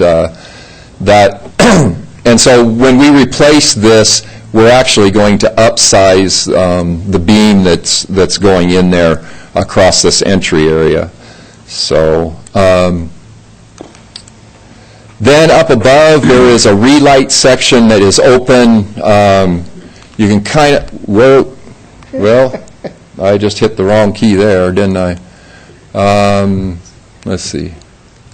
Sorry about that. Now, how do I get back to going, which full screen? What did I hit? I have no idea. Good. Bill. There we go. I got it back. Whatever I did, I got it back. That's where we started. Sorry about that one. We can at least get back to this here. So anyway, this is the pool yard out here, and the roof that we've been talking about down below. And over the front entry, there's this raised up roof section with the beams sticking out and exposed, and there's a little bit of open area down into the into the entry area. And these are the tops of the beams here, and you can see the lichen growth and all of that that's going place. So obviously there's moisture sitting on the top of those, and you can see where water's wicking in, and it kind of flows down and gets into a bad spot here where water's sitting. And, you know, even after the rain had been gone and everything else is dried out, you can still see moisture still sitting here in this. This is one of the beams that sticks out on the end of that relight and the vertical columns, and you can just start to see where all the deterioration is starting to set into all of this. In this scenario, we have a plan to be able to remove the ends of these beams and remove these ends, still maintain the structural integrity, and enclose all this area to protect all of this. And then this is part of that vertical framework structure that is along this face right here. This is one of those columns that's there. And what we're showing here is that there was a contractor deficiency. He didn't quite have a long enough beam here, and that is your bolt right there, okay? It doesn't actually even go through the beam. And it just so happens that in strong wind applications, this beam here is one of only 3 horizontal struts in this whole roof system over the front entry that holds this back. This is a tension member. So if it was applied in compression, which it can, it would push against the bolt, but there's applications where there's tension on this, and that would just pull out of there, and obviously there's nothing holding it in. It would pull out. Fortunately, we haven't had any of those strong wind events since the building is built, or that area just hasn't seen them. So we're very thankful in that respect. And so part of the proposed project is to replace these beams with long enough ones and get them properly bolted in there. And then this is just the original architect called for flashing in this area, and there's no flashing. This is this joint right there, looking in from the inside, looking back at it, and they just folded the roofing over it, and it's hard to see, but you can see where this lumber is all grayed and deteriorated there, and in the process we will enclose that and remove that issue that we have there. And so what we're proposing then is a semi-clear product that basically this is a we happen to come up with the solution, and then I happen to be on vacation of all things, and I pulled into the parking lot and I go, that's exactly what we're going to do. And so I snapped a picture of it purposely to share, but that is that we have the roof system and the curved roof scalloping that we have, and basically these are actually infilled with a solid panel, but it will have a very similar look. It'll be a milky white product that sunlight will still fully come through, but it will cut down on the glare of the sun, and it would be an infill panel that will go over. This then will provide the extension of our roof and cover over all the other exposed glue lams and exposed framing and the sort there. So that's kind of the scope of the deterioration and the scope of what we want to propose to do. That relight that will be up there, that will also be done with the same panels. So we'll still have the original architectural feature of the light coming in, but just not have the weather coming in. And kind of to speak to the architectural side of things, I am an engineer, but I do have formal training in architecture. I started my college career in architecture and switched majors, and then I worked in an architect's office for 7 years. And then on top of that, during the process of this design, I brought an architect on my tab to come over and give his review of that. And he's been in the commercial realm for many years, and had him give his input to make sure that we weren't altering the overall aesthetics of the building and changing it to a point where, you know, there might be some question about that. And we feel very confident that we have a plan that addresses that very well. And in fact, a couple of the details that we're going to include in this mimic some of the stuff on the other event center that you have right adjacent to it, such as up at the Relight. We will be finishing the eaves off more closely to the way that they're finished off over there, too. So we don't feel like we're taking away from the original architecture of the building, but we are providing a building that will sustain itself well into the future. And that's one of the things, is we could go in and fix these. We could go in and replace them with different types of beams, things that might be more weather resistant. But in the end, as you can see, and in some of our interview process, we kind of questioned the city on how often they were maintaining it, how often they were painting it, and that kind of thing. And they actually have a very good program of, of maintaining the wood, but it's just not a wood that works very well exposed to the weather, and so it deteriorates faster than their program can keep up with it. And so with this new proposed system, we will be providing a much lower maintenance facility that should live long into the future. Walter, I seen your hand. Yes, sir. Thank you, Mr. Mayor. Yeah, so I'd open it up for questions. Is it Laubach? Yes, Evan. Mr. Laubach, if I understand correctly, you're under a letter contract with the city that consists of 4 phases of work, and have the first 3 been completed, the site visit and then the scope of work and the working plan phase, those all are completed? Okay. And then a question for Tom. Yes, sir. In the budget that you had for this letter contract, I presume you've got funded Phase 4, which is the RPR or the construction management? Correct. Part of the work? Yes. Okay. So then a question, if I may, Mr. Mayor? Go ahead, continue. From Mr. Laubach. I had no idea we had, number 1, a problem, number 2, had a problem that appears to be as large as it is. And I see in the packet that we have a proposal or quote from a firm to do the proposed work to correct what you pointed out to the tune of $46,000. Have you done a cost estimate on this work? I've done bits and pieces, and unfortunately, I haven't been able to review the bids that have come in for the last bit of work. So I don't have one specifically to speak to that amount. I did some for putting the extra roofing system on and those in pieces and stuff, and I haven't actually done a cost estimate for. You understand my question? Yes. Can the work that's proposed be done for $46,000? I would love it if it could. But. Yeah. And I believe, aren't there 2 proposals? That's correct. 2 were.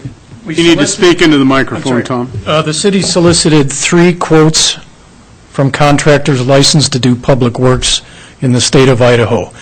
One was deemed non-responsive because the contracting firm was non-responsive. And then we had a second submittal of $59,000 and some change, and then the low quote at $46,000. And those quotes were based upon the design and the scope of work that was put together by Reliant Engineering? Yes, sir. Okay. Other questions, John?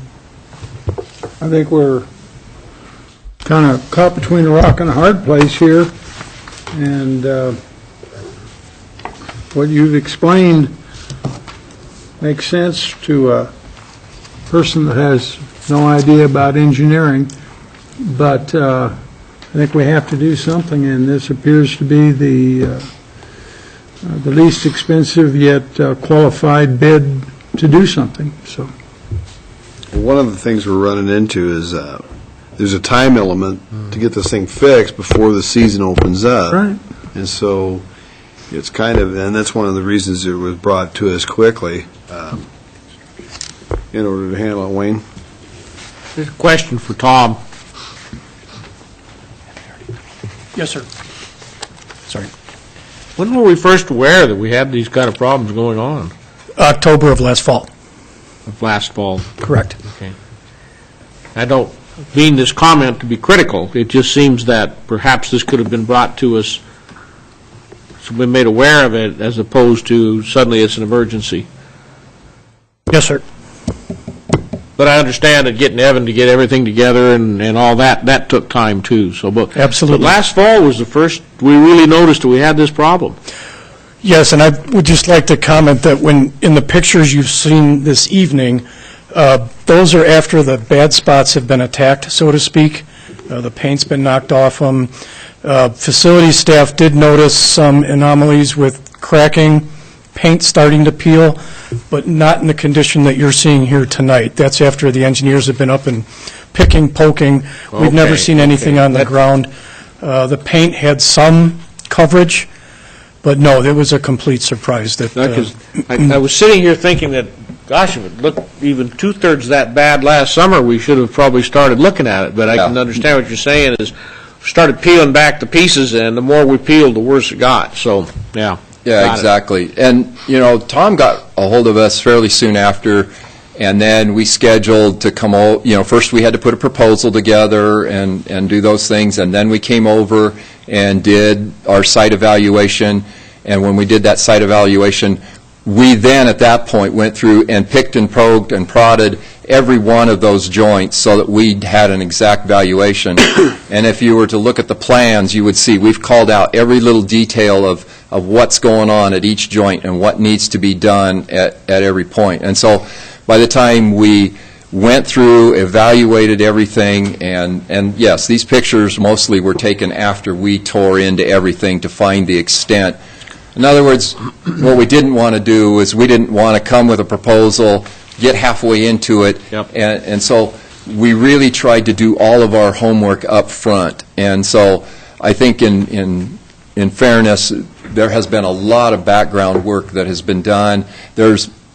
Part of it is coming up with what is the solution and working through some of those kinds of things. So we've kind of gone ahead and done a lot of that, that groundwork so that you see the whole picture of what's being presented. And unfortunately, by the time we went through that process, but to get where we are with all that we have done, I think we pushed it through in a very, because it was the end of October, I think, when this all came up. It's kind of like a homeowner knowing that he's got a little bit of rot in his roof, but he doesn't, I'm going to have to take a look at that. And as he starts peeling it back, next thing he knows, he's got a whole new roof. Right. So in light of my comments, I think you guys did an excellent job of getting this put together in the period of time that you have. And with that, I wanted to make a motion to approve staff's recommendation for funding to complete the Hamilton Low Aquatic Center roof repairs by Quality Construction, LLC, as they provided the lowest possible bid, and to go ahead and authorize staff to proceed with repair. Second. Okay, we got a motion by Wayne, a second by John to approve the recommended funding proposal and accept the lowest possible quote received from Quality Construction LLC, authorizing staff to proceed with the repair. Walter, you got a comment? I may be going to say what Gary's getting ready to say, and I'll let him do it. And that is that, if I could just run through the funding, when we put this together, as you know, you got an amended agenda on Friday because this was something that we saw that it was needed to be done as quickly as possible, so we didn't lose our window of time. Because this was unexpected, came up, we've tried over the past several years to put money away to take care of these issues at the pool, issues that come up all the time. It's an open structure. It's wet by nature, both in the pool and the structure itself. So we started to put money away. It's not funded all that well, about $6,000 a year for that. We've had some big expenses come through the last couple of years, over $250,000 in a replastering of the pool within the last 3 years. I think 3 years, 4 years, 5 years, excuse me. We've also redone the fiberglass slide, the lazy river feature. This year, the frog structure is due to be renovated or removed and replaced.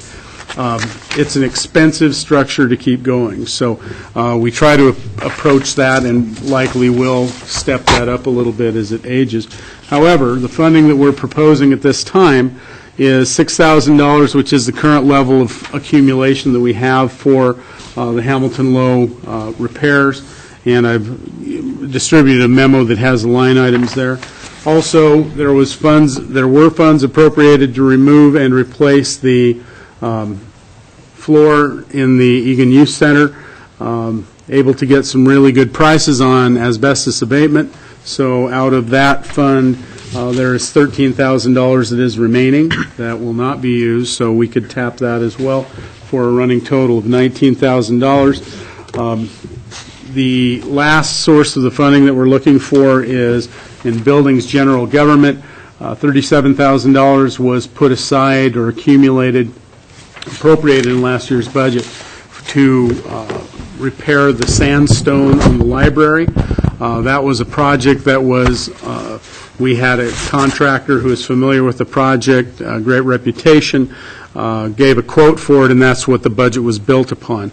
Recently, that contractor has withdrawn his interest in the project.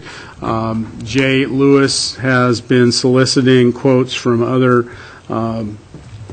craftsmen. Because there are no architectural specs on the project, he's unable to get any quotes that are even similar. So his proposal at this point is to retain $5,000 of that $37,000, which hopefully will be enough to retain an architect to develop those architectural specs for that project.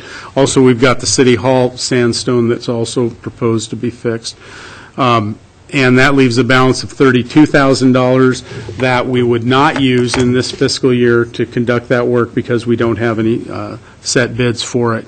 So that would give us a total of access to $51,000. The bid by Quality Constructors is $46,000, as is our practice. We would like to have approximately 10%, in this case maybe a little over, because as Walter indicated, there is a pretty good disparity between the two quotes, so it gives us a little bit of flexibility. And we would like the authorization to make those adjustments in the budget, and the council to authorize that $46,000 for the repairs by Quality Constructors, as well as change order contingency in the amount of $6,000 for a total of $52,000. Does that leave you $1,000 short, Gary? It shouldn't. I think it should be, well, I think you're right, Walter, now that you mention it. That should be $51,000, I'm sorry. It is $51,000. So $5,000 would be the contingency. So you would like for that, would you like for that to be included in the motion? I would like that to be included in the motion. I will accept that. Okay. Is that okay with the seconder, John? Yes. Jimmy? Yeah, I don't mean to throw gasoline on this fire, but the Hamilton Indoor Recreation Center has similar roof treatments and beams. What's the situation there? Do we need to be thinking about that ahead of time before we, I mean, I've noticed that there's a lot more flashing on the beams over there, but they're still exposed, and the same situation exists with the wavy roof treatment. Very good question, Jim. Currently, staff applies a varnish every 2 years to the exposed beams at the indoor rec center. They're in far better condition currently than the ones that have been left unprotected at the other structure. So we will be taking a close look at them this summer when we're scheduled to apply another coat of varnish. And the fellows get up there in the bucket truck, do their sanding, and apply 2 coats of varnish to those pieces. Does that help you out at all? Somewhat. I was wondering maybe if we shouldn't be considering putting the Lexan treatment on those to protect those beams from water standing on them. I would think that in the course of this project that's coming up on the swimming pool structure, we will be learning quite a bit and inspecting the other building and possibly making a recommendation. Sure. That's a possibility. It would be possible to save money by doing it ahead rather than exactly remediating the damage. Correct. That building, just as a note, lends itself to a different type of remediation than is on this building. Okay. Because most of the exposure is beyond the support structure, whereas a lot of the exposed material in this building is exposed above the support structure. So. Okay, well, we have a motion by Wayne and a second by John, and that includes the memo that Gary gave us on where we're going to appropriate the funds from. That was approved by both the motioner and the second. Everybody clear on where we're going on this thing? Start with John. Aye. Aye. Aye. Aye. Aye. Okay, 5-0. We'll move forward with it. Thank you very much. Thank you very much. Okay, that takes us to the end of the agenda, folks. We'll start off with reports. Wayne, we'll start with you on Public Works and Finance. Well, Public Works and Finance, we only had 2 items, and both of those were covered one under the consent agenda, one under the regular agenda. And I had a couple of meetings. I had the Farmers Market Commission meeting, did meet on the 11th, and there's some discussion on adding some verbiage to Article 3, Chapter 5 of the Farmers Market Commission to allow searches for grants and to allow fundraising. This was put forward by Kathleen. It's just some housekeeping things that they need to do. So they're looking at that, and they continue to have a discussion on the beer, wine, and hard cider vendors as far as where and how many to put them. Right now, we're looking at 2 to 3, which is in Friendship Square, and the question is, do we want to expand it? Can we expand it? We'll need to change the ordinance to expand it on the Main Street. There's just some discussion on that one right now. And then Palouse Knowledge Quarter met on the 12th, and just a reminder that the next business showcase is April 9th from 2 to 5 p.m. at the Bell Tower in Pullman. And then I had talked about a third business showcase that would be a nonprofit showcase. It turns out the Pullman Chamber of Commerce is going to take that over. So that's all I have. Okay, Jim. The Transportation Commission met last Thursday and identified their priorities for the upcoming year. The number one thing is downtown bicycle parking, followed by the 3rd Street Bridge, and third place is bicycle wayfinding signage. So those are the priorities they identified. Tyler Palmer made a presentation on the Greenway around the city, where there will be a bicycle pedestrian pathway around, and how it will be signed, and that'll be something that the newly developed Pathway Commission will be cooperating with them on that. So that's going on. The Clearwater Resource Conservation and Development Council is losing its executive director. Drew Blankenbaker is taking another job in Montana, so there's currently a search going on for a new ED for that organization, and as soon as that becomes apparent who the new executive director is, I'll inform you of that. That's all the commission news I have. Okay, John.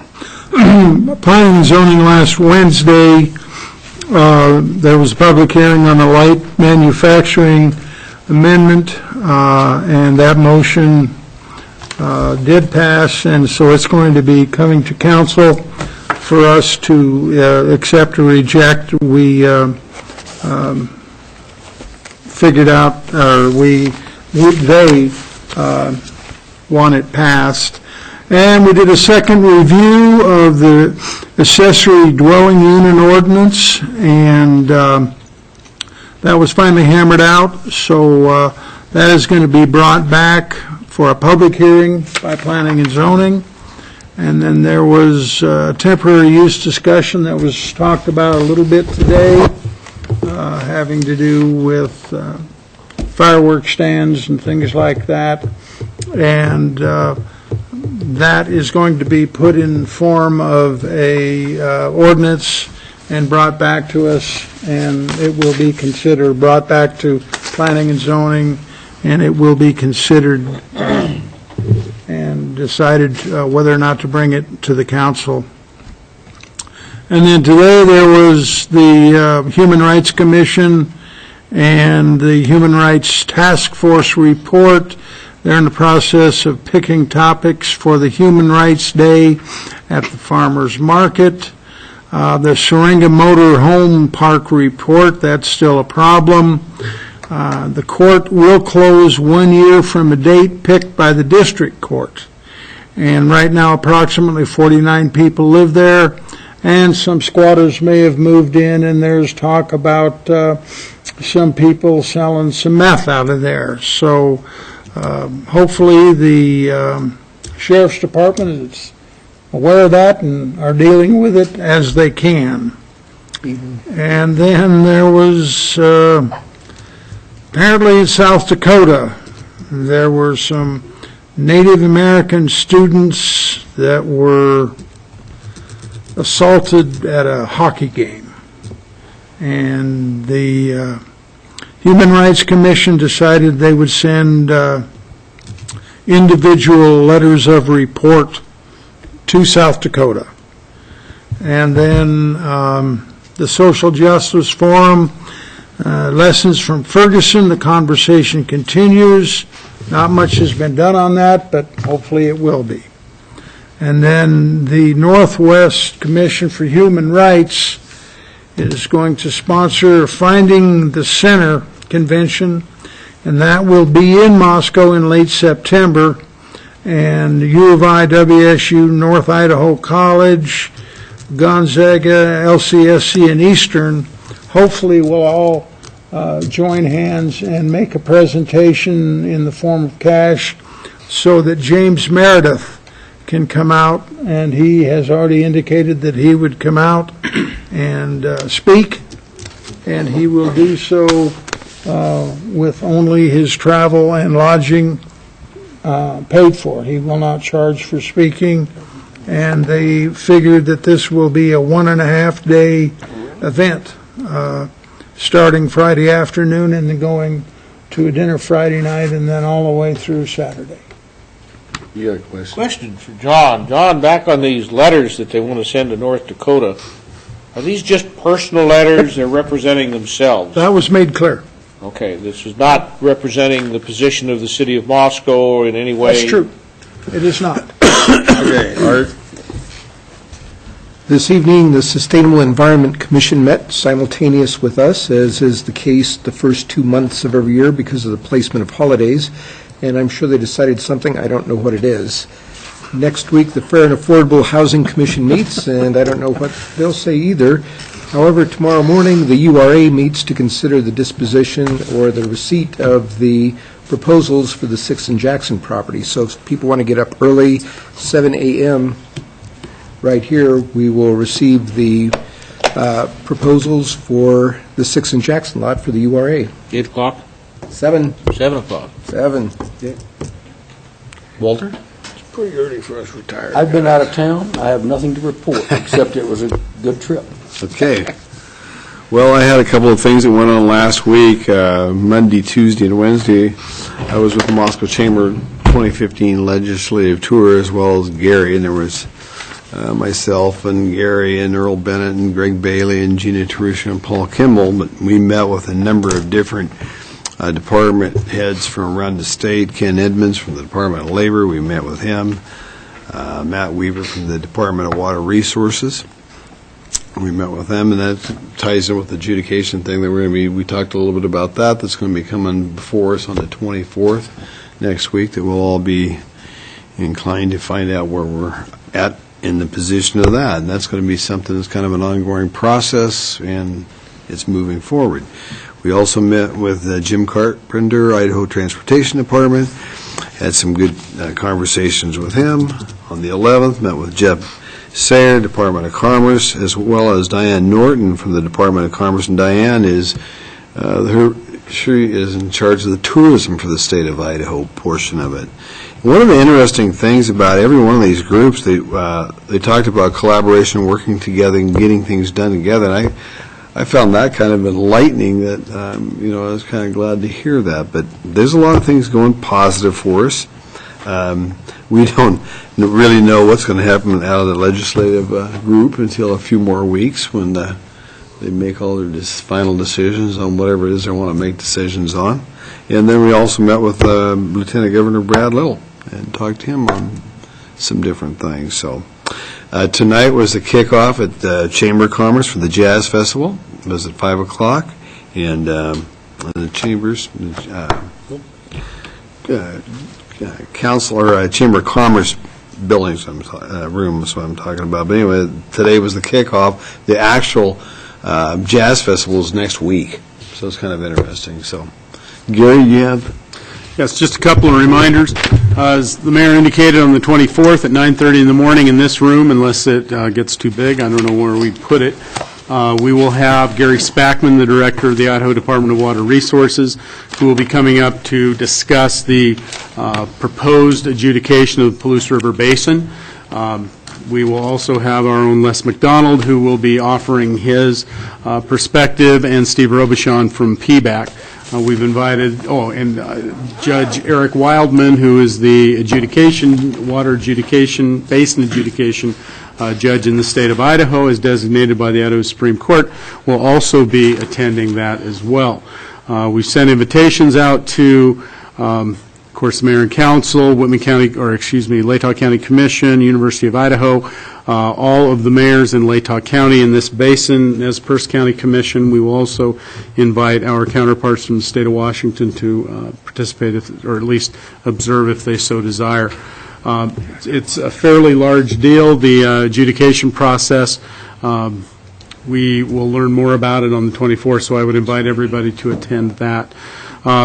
As Mayor indicated, we also discussed with the legislators about legislation that's wending its way through.